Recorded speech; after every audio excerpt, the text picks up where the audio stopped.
also an ACS member, is also here, but unfortunately, due to a few technical reasons, she'll be keeping herself on mute. Everybody currently on the webinar is on mute.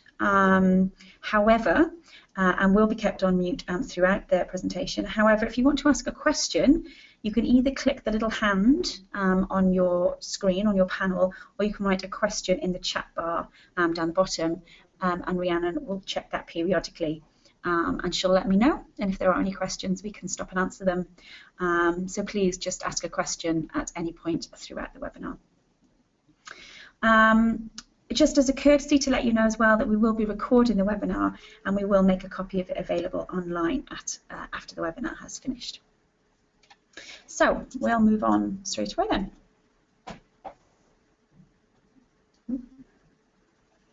Just bear with me a moment. My presentation doesn't want to move. Oh. Sorry, just bear with me for a moment. There we go, we've got it. Sorry, I apologise for that. So the first slide, just an introduction. So why are we here today? Well, we're hopefully here to help you recognise all your fantastic sustainability initiatives. Entering the awards is a wonderful way to gain recognition for your team and all the hard work that you've put into your projects. So whether you have a large or a small initiative, hopefully it's a significant step on the sustainability journey. So entering the awards does allow you, or there are a number of benefits to entering the awards, such as I said, engaging your staff and students, acknowledging your team's efforts, which may have been running for quite a while, to gain recognition from senior management, so that hopefully you can get buy-in for the next project that you'd like to do. Increase awareness about your sustainability projects both within Australasia and internationally within the UK and other countries. We have a great resource bank of case studies which are at your fingertips. So if you're a winner or a finalist and you produce a case study, then you'll go into that resource bank. And to hopefully perhaps re-energise and motivate your sustainability commitment within your institution. So we've tried making entering the awards as simple as possible, no complicated process we hope. However, there is a definite art to creating a successful award submission. So this is why we're here today, because we've produced the top tips to hopefully help you when completing your submission. When thinking about completing your entry form, you have to remember that this is your opportunity to shout about your achievements and get recognised. And judges will be reading through a large number of entries, so yours does need to stand out. So it's essentially you provide all the information that you need to the judges to assess your entry in a clear and concise manner. So I'll run through the award details, and then the presentation will basically be split into two sections. The top tips for success, and then we'll basically look at what the judges are looking for within each category. So, firstly, the award details. So the deadline for this year's awards is 4 p.m. on Wednesday, the 29th of July. And I just want to stress that point, that's a strict deadline. So all details on how to submit are on our website. With regards to the award categories, we've got a few new changes to 2015. You'll notice that the Skills for Sustainability has been removed, and also the ACS Award of Excellence Institutional category has been removed. With this category, it was definitely felt that the continuous improvement category captured this achievement very well, and it was a duplication, so we wanted to have a little bit more emphasis on individual achievements as well. And with regards to the Skills for Sustainability category, there's always been an overlap with learning and teaching. So following in the UK's footsteps, it was agreed to merge the two categories. So we now just have the one, which is learning, teaching and skills. So new for 2015, like I said, there's a few exciting changes. Firstly, we have two new categories. The first is the built environment, which recognises new or refurbished buildings or student residences, which have proved very popular in the UK in the last 2 years. And the second one is the Leadership Award, which is exclusive to senior strategic leaders. We want to recognise those individuals leading from the top and encourage more incorporation of sustainability into their activities, as well as encourage more leaders to get involved in the awards. So we really hope that you will potentially think about nominating your senior team. As I said before, the Learning, Teaching and Skills category has now been revised and is now one category. from last year's Learning, Teaching and Skills for Sustainability. Next, the social responsibility category has had a modern makeover and is now the community innovation category. This was changed partly due to participant feedback and because we wanted to make sure that the categories and the criteria were kept relevant and up to date.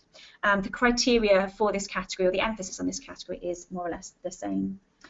And then the continuous improvement institutional change category.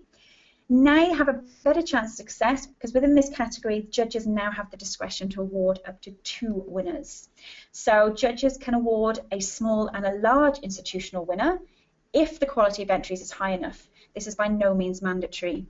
And the distinction between the two sizes of institutions is whether you have more or less than 15,000 full-time enrolled students. So we have 11 categories in total, 8 organisational categories and 3 individual for nomination. So the first slide, and perhaps the most obvious, is basically you need to be in it to win it. As I hinted before, the Green Gown Awards are a great way to raise your profile and showcase your institution's sustainability agenda. It allows you to acknowledge your team's efforts and engage your staff and students. So, and it's also a great way to basically receive some positive marketing for your the initiative that you're working on. So there's lots of great ways to get involved. So basically, if you're going to all that effort to put in an application, we obviously don't want that application to let you down. So if you're going to go to all that effort, we want to make sure it's the best it can be. So firstly, don't be afraid to ask for help. If a colleague or someone within your institution has experience of submitting an application, we really do recommend that you go and pick their brains. Ask your peers for guidance. They'll always have some handy hints on the application itself as well as the submission process. So if you do have somebody there that's a bit of a mentor and they can guide you through the process, then that's fantastic. Also, you can ask us, the Green Gown Awards team, for our help. We're always here to answer any questions that you have. So if you're not sure if your application is eligible or if you're not sure if it fits the criteria, then you only have to drop us an email or pick up the phone. We do have a very comprehensive list of frequently asked questions on our website, and the guidance notes for participants have been put together to guide you through that process. But like I said, if you want to speak to somebody, then please do just get in touch. Top tip number 2, preparation, time management. This happens in all areas of our lives, and it's critical here. So basically, you need to ensure that you plan ahead and allow yourself plenty of time to both consider and develop your entry. We know everybody is very time poor, everyone's very busy, but if you do give yourself that little bit of extra time, then basically, hopefully, you will be more successful. So don't leave it to the last minute. Preparation is the key here. Read the guidance notes for participants. As I said, it's an essential document, and we highly recommend you read it. With regards to the criteria, if you read the criteria and you feel that your project doesn't fit the questions being asked, then it probably won't be successful. Now, it happens in all areas, from submitting an award, answering an exam question, or even applying for a job. People try and give you the information that you want to hear, not necessarily the questions or the information that you're asking for. So if on careful examination of the criteria that you're looking at, you think your project doesn't quite fit, then it probably doesn't. And to be honest, no amount of shoehorning your application into a category. Don't try and shoehorn it into a category. It'll just be a wasted effort. So, for example, the Continuous Improvement Institutional Change category requests that projects have been running for a minimum of 2 years. Now, this is a very specific criteria, and thus, if your initiative is not, then obviously it's not worth applying this year. It may mean waiting a year or two if you do have a fantastic initiative and it's just a case of not having had the right amount of time. So it might mean waiting a little bit, but you will have more chance of success if you do. Another one, the built environment category, it clearly stipulates that projects must be completed and commissioned, so ensure that they have. Again, don't apply if you can't satisfy these criteria. And lastly, another example is the carbon reduction criteria. It specifically states that precursor activities such as footprints or setting of targets isn't eligible. So again, make sure that your application evidences activities actually developed and achieved, and not any kind of footprinting or targets. Also, an application can only win once, so make sure you submit into the best category. You can submit more than one application. If you have different initiatives, then please do submit them to different categories. That's great.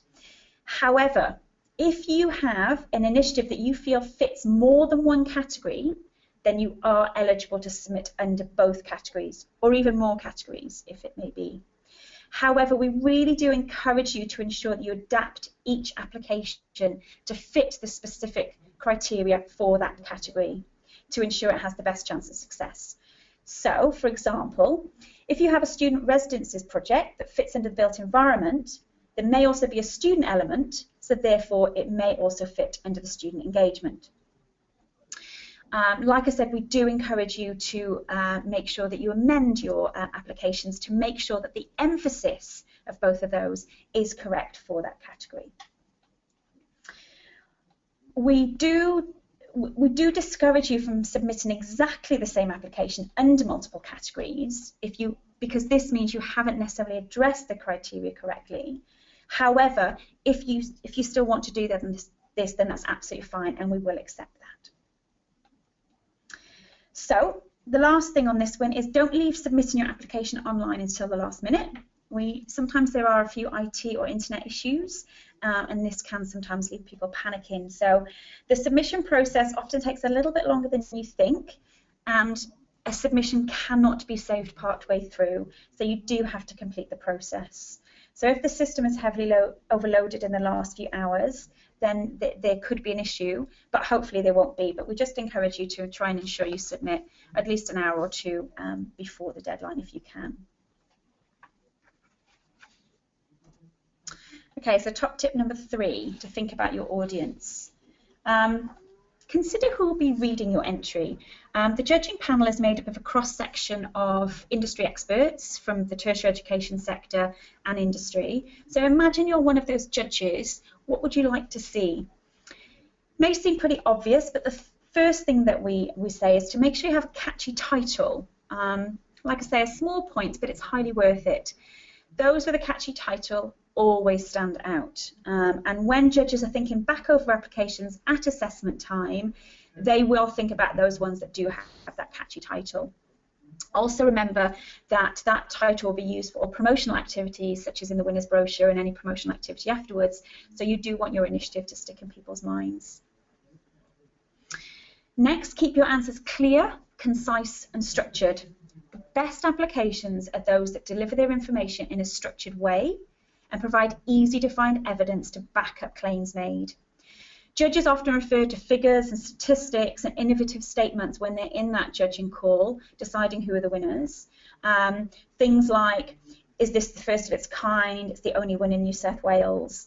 And judges have many applications to read, so you really want to make sure that yours stands out from the crowd, especially if there are other projects in there with a similar initiative. So please don't just put in a lot of information as well. Please try and make sure that your information fits around the specific questions on the application form. So as well as the criteria on the application form, the judges will be looking for 5 key elements. These are the sustainability benefits, so the nature and size of both sustainability and non-sustainability benefits. So for example, an awareness campaign, how big was it? How many people did you reach? That's the kind of information they want to see. Next, expenditure, so the relationship between the benefits and the cost. So was it good value for money? Could it easily be replicated elsewhere? Thirdly, significance to the sector. Is this project the first of its kind? How replicable could it be? Is it relevant to the sector? Is it relevant outside of the sector? Does it have any unusual features so that it'll stand out from the crowd? How innovative is it? If it's highly innovative and very relevant to the sector, it will score highly. Yet, if it's a simple project, but it's highly relevant, cost-effective and easily replicated, then again it'll score highly. Evidence. The quality and reliability of evidence supporting the claims made is really important. Statistics are really important to judges. It allows them to compare with others and shows evidence of works claimed. So judges love to see statements backed up by hard evidence, such as figures and graphs, etc. So if you do have that information available, please do share it. And lastly, supporting evidence. Include links to web pages, flyers, graphs, photos, etc. This makes it easier to substantiate the claims that you're making, and judges do love to debate the merits of the claims. And the evidence is easier to compare, like you say, if we have similar applications.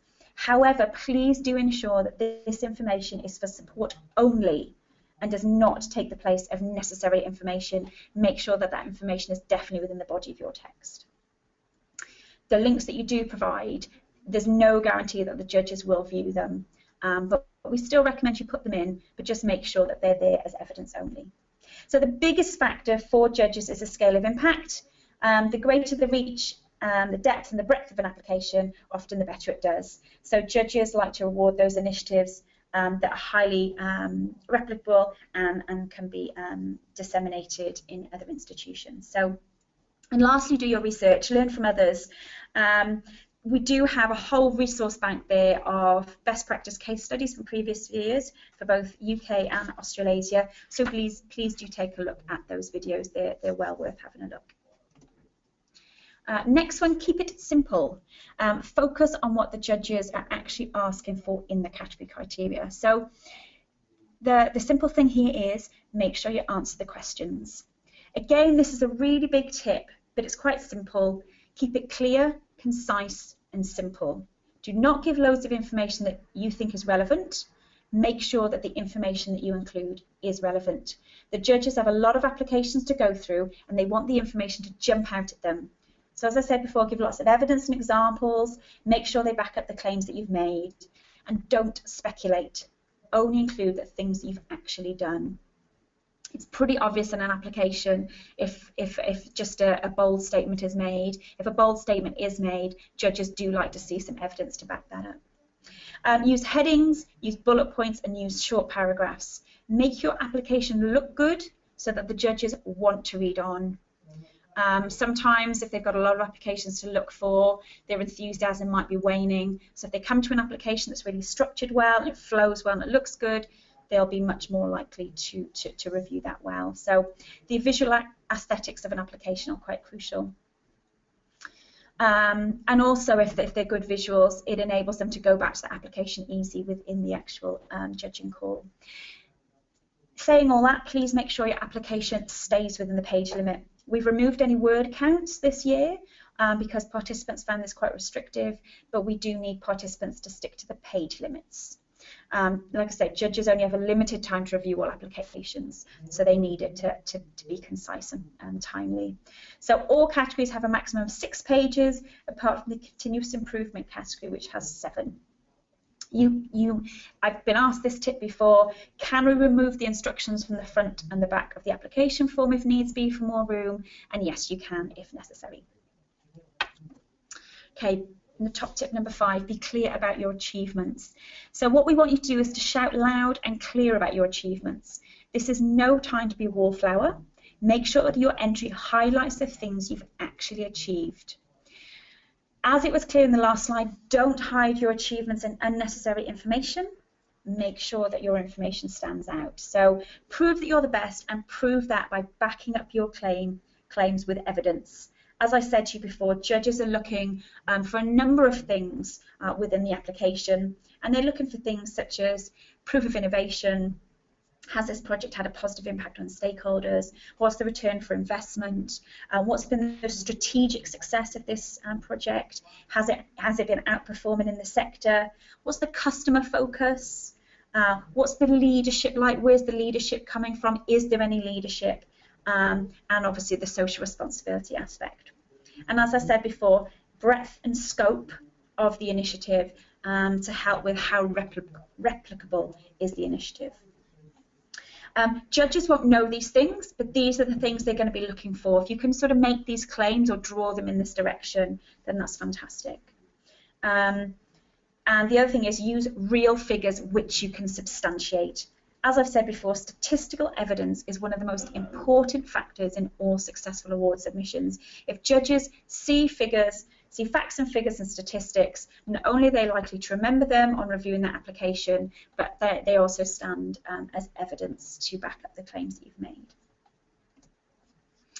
And lastly, on the top tips, if at first you don't succeed, then please do try again. Learn from the process and give it another go. Often applications, often a winning application, that the margins of winning can be very narrow. Sometimes there are standouts, but sometimes the judging can be tight between 2 or 3 or more applications. So if you haven't won this time, then it's definitely worth entering again.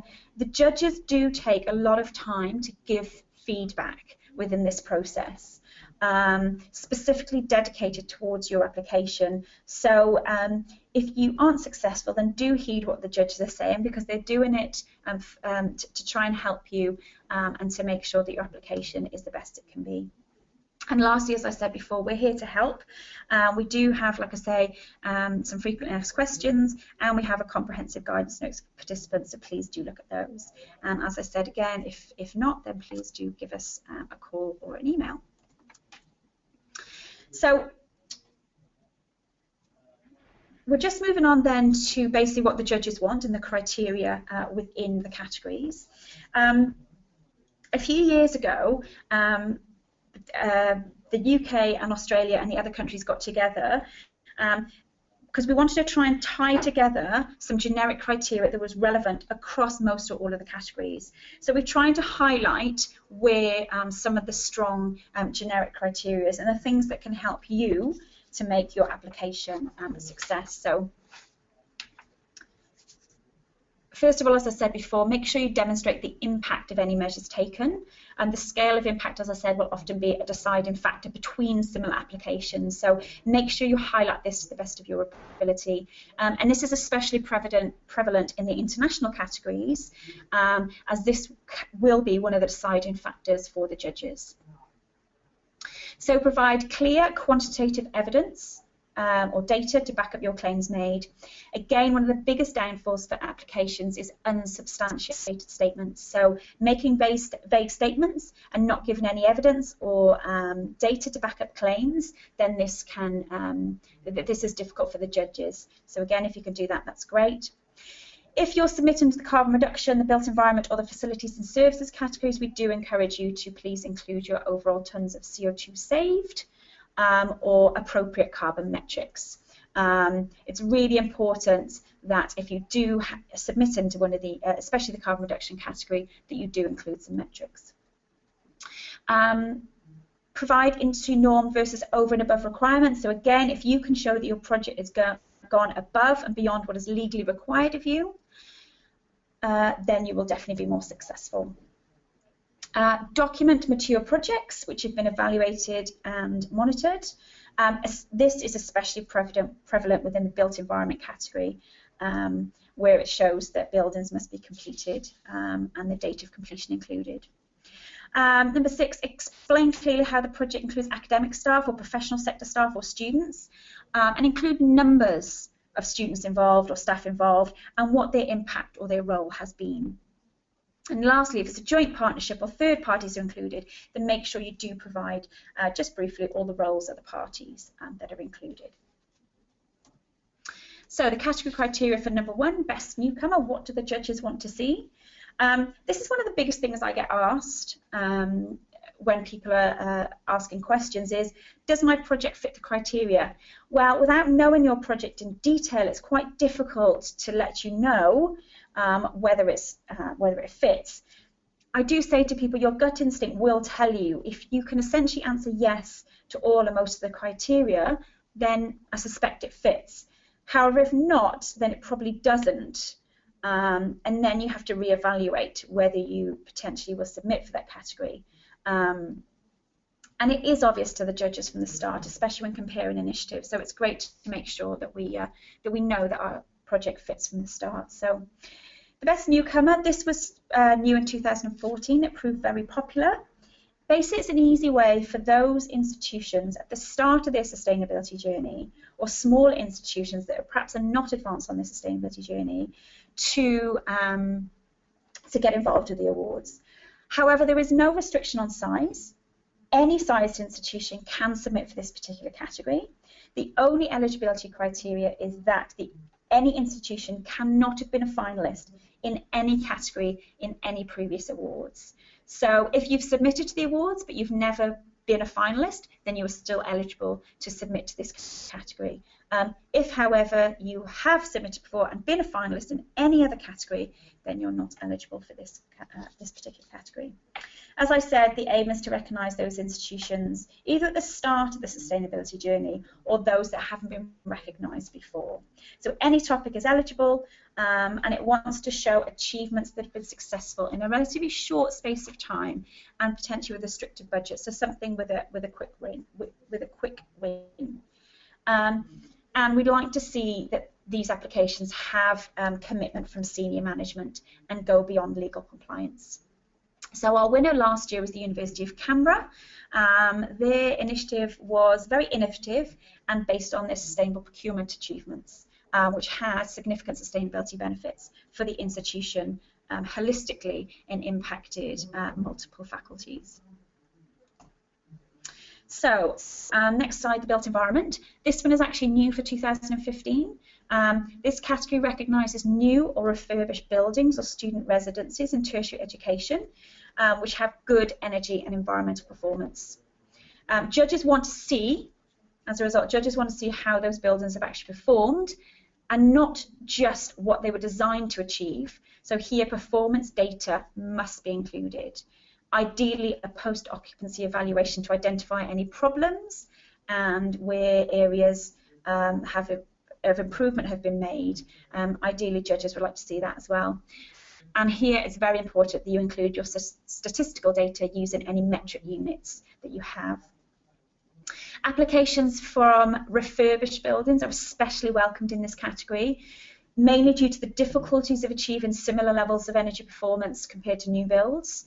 So being able to, and this obviously helps improve the performance of our existing stock. So judges will be looking especially favourable at refurbished buildings, and especially at those entries across the board that go above or beyond normal regulations and compliance. So rather than just, if you just hit the targets that the sector expects you to hit, that's fine, but we're looking for those applications that have actually gone above and beyond that.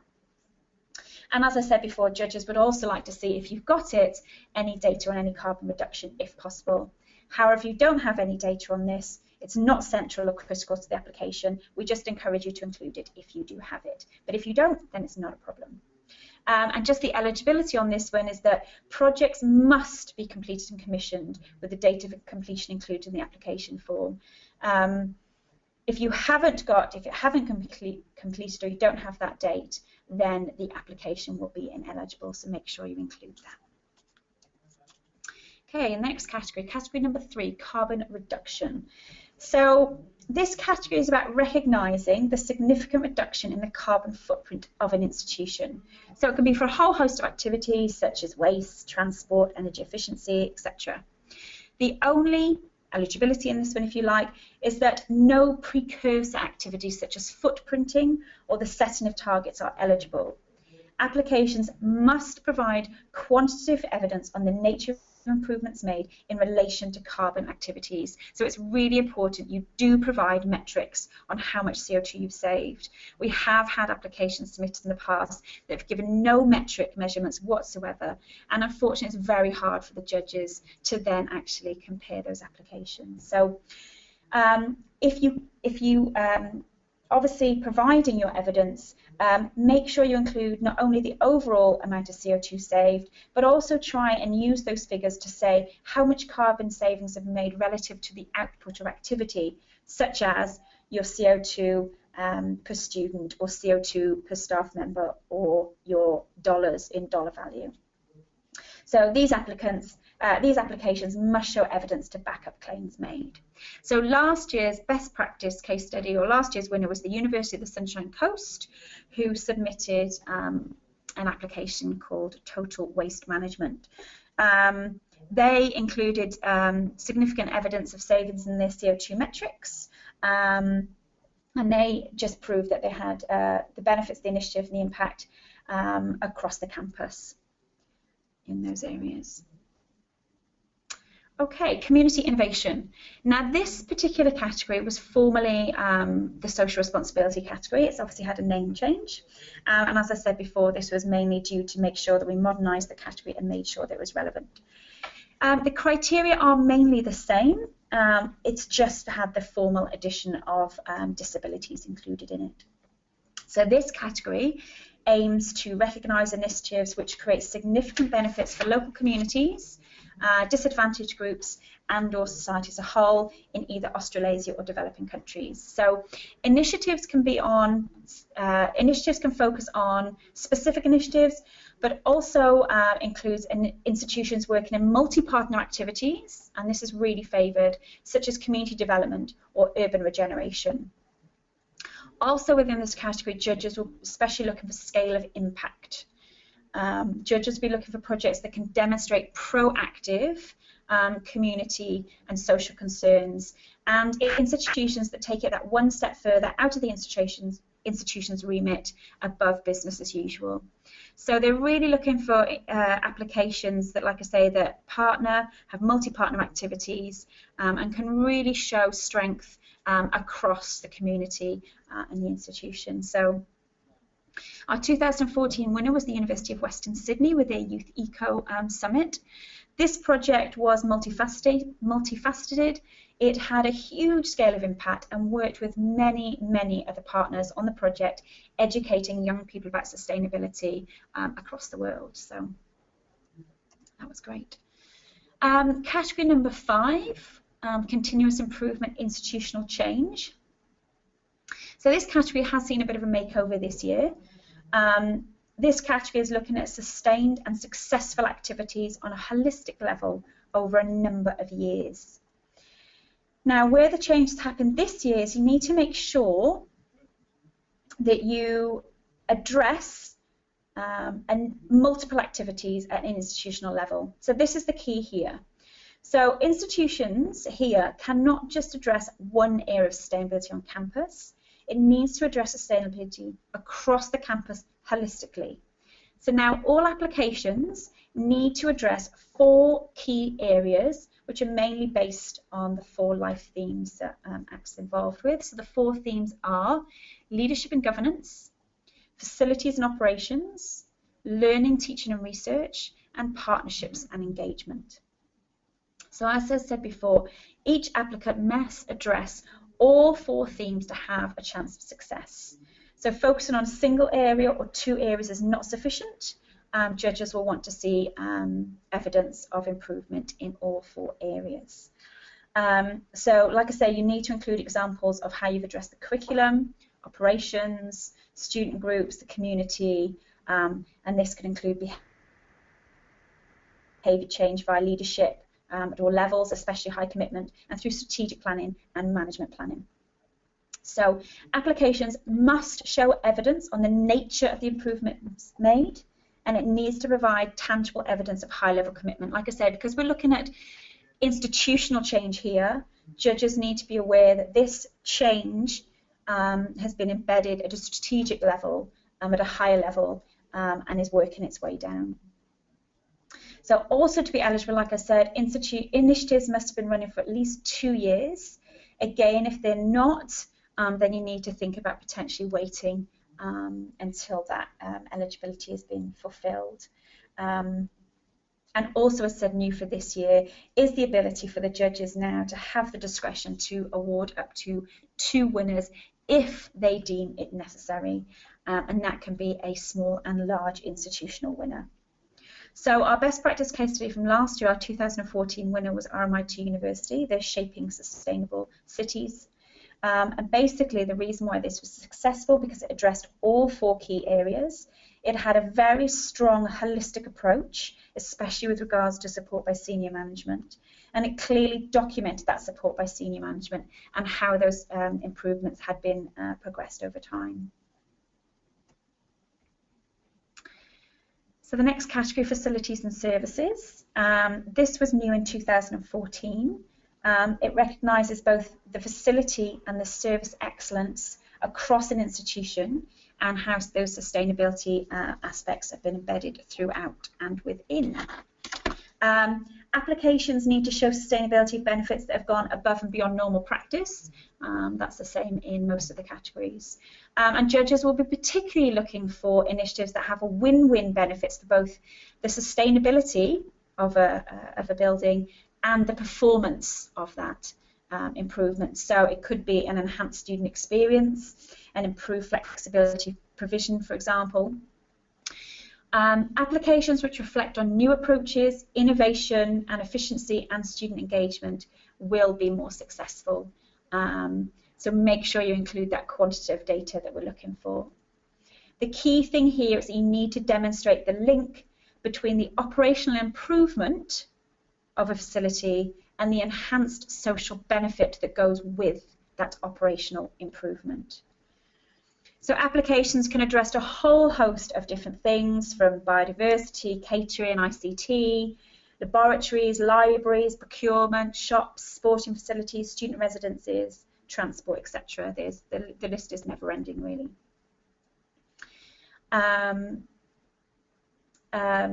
So basically, like I said, that the key thing here is making sure that you can demonstrate that link between the improvement in the facility and the enhanced social benefit. The first UK winner, for example, demonstrated this in that they improved their library facilities, and this then had an enhanced learning experience for students. Our inaugural winner last year, the University of Tasmania, they actually won for their sustainability project, which proved that their enhanced sustainability transport plan had a positive benefit and impact for all users across the campus. Okay. So category number 7, we're almost there. So learning, teaching and skills. As I said before, this has been revised because this is a merger of two old categories, the learning and teaching category and the skills for sustainability category. Now the issues we've had in the past is that there was a close alignment of the criteria between these two categories. And there was a lot of movement in the past of applications between categories. So to remove this area, we have now merged the two categories. So if you're looking to submit into this category, we're basically now looking at any aspect of learning and teaching in both an academic, sort of undergraduate and postgraduate courses, as well as any skills-based learning such as apprenticeships, professional development training, etc. So they'll all be considered.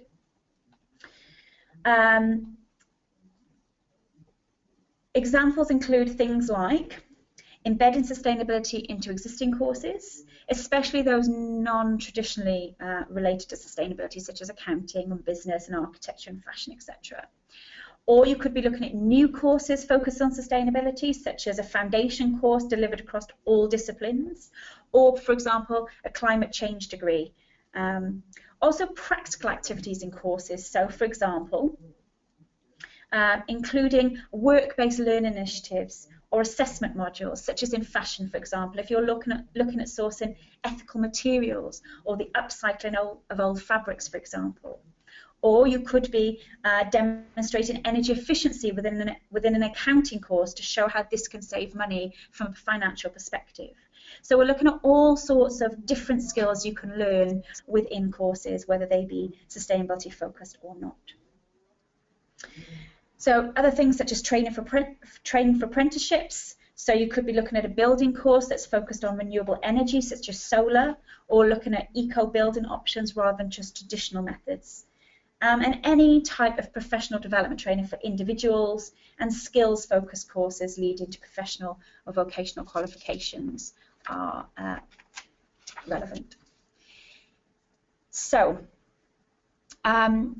the other thing that we have is that if you have any teaching materials on the sustainability.edu.au website, then you can include these in your application as evidence to support your claims. So you don't have to be using that website, but if you are using that website, then we do have a link in the online application that you can go to, and you can include a link to your material on that site. So our last year's winner, our 2014 winner, was Swinburne University of Technology. They had a great title, Give Them Wings and They Will Fly. That one one that definitely stuck out. So basically their project is a great example of providing professional development training to vet teachers to transform them into sustainability champions so they can then equip Australian industries with sustainability savvy employees. So it was a bit like train the trainer, and it had a huge wide-reaching impact, and it was very strategic for the whole sector. Student engagement. This is the one category that hasn't really changed that much. The significant element here is that we encourage applications that are run by students for students. So we really do stress here that your application must demonstrate a significant student-led elements. So all types of initiatives are eligible, such as raising awareness and behaviour change, and what students do best, such as inspiring and championing. So we look at applications that you must provide or demonstrate the relationship between staff and students. So you're either looking at a top-down method or you're looking at a grassroots up method. And often these will go hand in hand, but it's great if you can try and draw these out within your application. So student bodies are very welcome, and they produce such a hive of activities that we do highly encourage student bodies to get involved or submit applications. So some examples of the types of initiatives you could be looking at are things like awareness and communication campaigns, procurement actions, volunteering activities organised, like I say, by either the unions or other similar organisations within institutions, social media projects, community initiatives, or sustainability reporting on websites. So our 2014 winner was Macquarie University for their Tap It, It's Fresh and Free project. And that was basically looking at reducing bottled water bottle use on campus. So it was a very simple student project, but it had a very big impact across campus. And there was a strong partnership between staff and students, which caused it to have great success. So lastly, our individual awards. Now these are slightly different to the Green Gown Awards in that we ask people to nominate individuals to go forward. So we now, like I say, have 3 individual awards for nomination, and the aim of these is to recognise individual achievements rather than institutional achievements. So we want to award someone for their outstanding efforts at any level and in any capacity. So the Leadership Award, this one is actually new for 2015. It was piloted in the UK last year and proved very successful. And it's exclusive to senior leaders and at executive or governance level. The aim, like I said, is to encourage more leaders to be recognised for their sustainability efforts and achievements, especially as top-down methods can be so effective, and we want to ensure we reward vision and foresight. We also hope that this will encourage more people, especially at that senior level, to get involved in the awards. So applicants must demonstrate a broad and diverse range of sustainability achievements. We really want to see those people who are going over and above their business as usual activities. And this can be both within their job and outside of their organisation.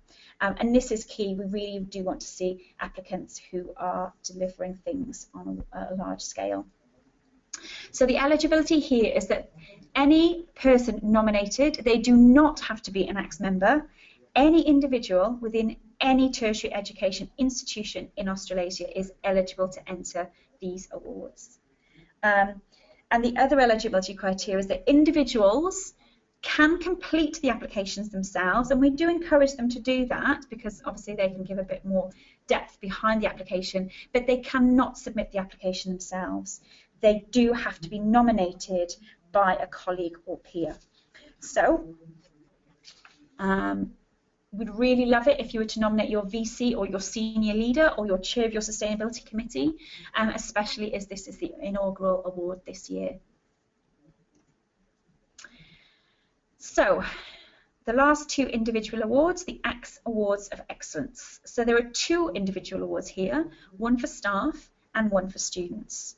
Their aim here is to recognise and reward individuals for their achievements. The main eligibility points with these 2 awards, in contrast to the previous Leadership Award, is that the nominees here must be an ACS member to either be nominated or to nominate. So this is quite crucial here. So basically we're looking for individuals, passionate individuals that have inspired change or championed a cause.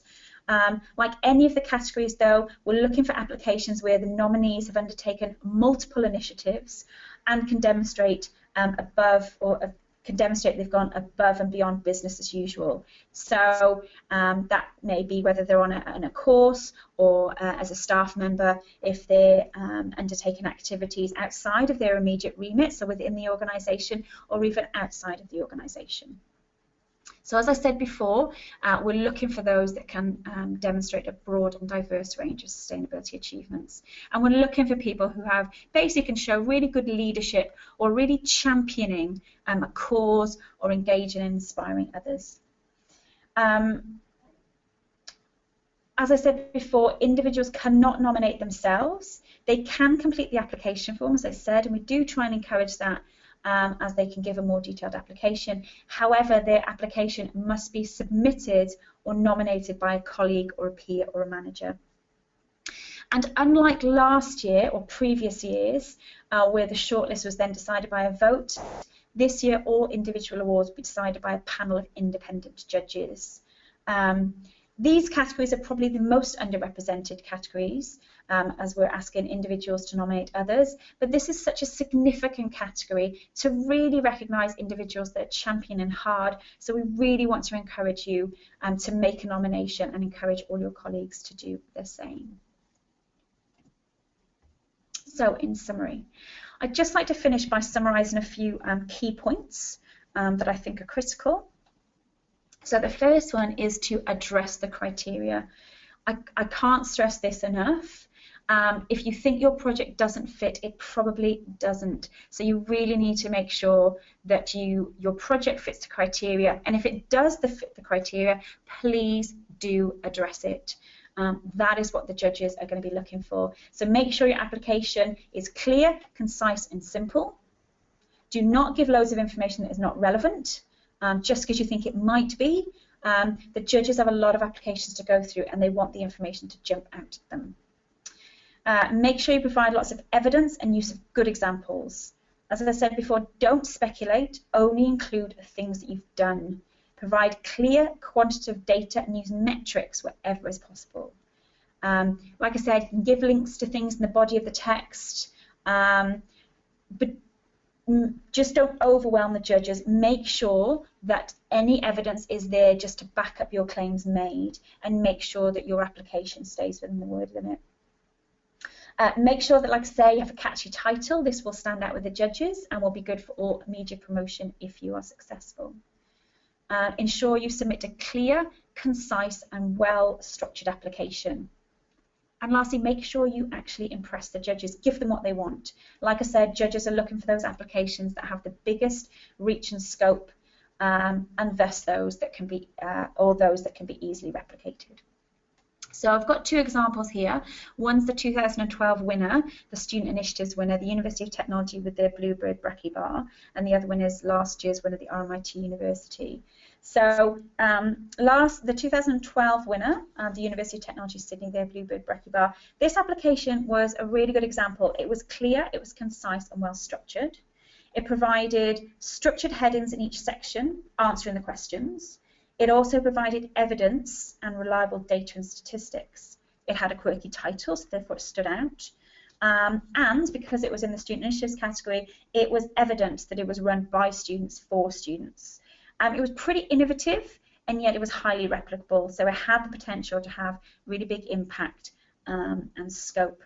The only downside to the application was that the students didn't elaborate on how they used their captive audience at breakfast time to raise awareness about other sustainability initiatives or campaigns. So that was something that could have been really a fantastic thing.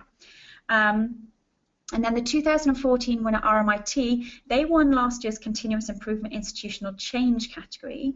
And as I said before, their application was really well written and structured again. They made sure that they addressed all the 4 areas within the criteria. Even though they weren't specific last year, they definitely covered all those areas. It showed that it had big impact and was strategically supported and driven by senior management, which is very important in that category. and again, it had a short, catchy title. So you can view both winners' videos via the link in the presentation, which will be made available after the presentation. So just want to ask now if there are any questions. If there aren't any questions, we'd just like to thank you all for listening. There will be a recording of the webinar made available online, and we will send you a copy of the presentation in due course. And if you do have any feedback, we'd love to hear it, and we will be sending you a short survey for you to complete. So thanks ever so much, and good luck with your applications.